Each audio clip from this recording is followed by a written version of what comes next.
Hey art enthusiasts, I am back with reviewing Himi Gouache cups from this 56 shades set.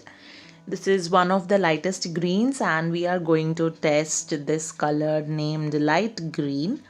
And this is the ninth color that we are testing in this series of 53 Himi Gouache set. As you can see, we can easily apply the mask tone after activating the color in the cup.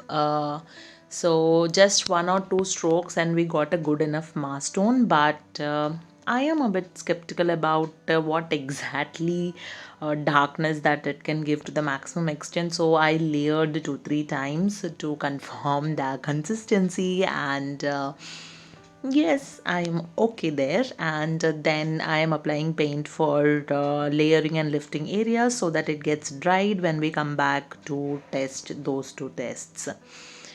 Then I am putting paint for blending with white gouache and water, as well as the leftover thing for tint, tone and shade as well.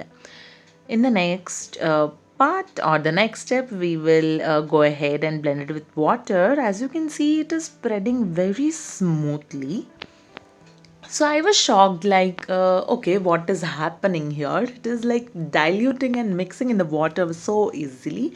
It must be a non-staining shade. I have confirmed it a bit here, but we should wait for the layering part.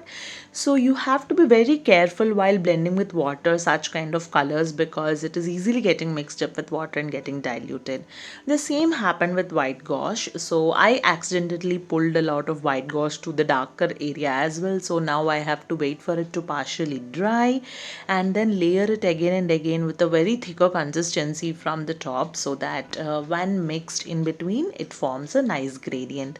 I had to rework a little bit in this area for a longer time, actually not so longer also, but that is how we are going to get this blend output. So now moving to the tint, I am putting white and the color and mixing it together to get the tint. It is a very prettiest version of the tint actually, and for the tone as well, I loved it mixing this one too. So this is some technique I'm following, mixing it then and there. If you're not comfortable, you can mix on the palette as well and then go ahead. And now we are going with the shade. Shade is also very unique. I felt there is a little bit of extra water, but that's okay. Now coming to the lifting part, immediately it can be lifted very easily, and you can see that this non-staining shade very easily it got lifted just in 1-2 strokes. So that is for the lifting part, and now we'll go ahead and start with the layering with white gouache. Thicker consistency seems fine, while toning down I actually layered very light layer, so I had to go up a couple of times to put a proper consistency over there, and then going ahead by layering with the black thicker consistency and then followed by the lighter consistency as well.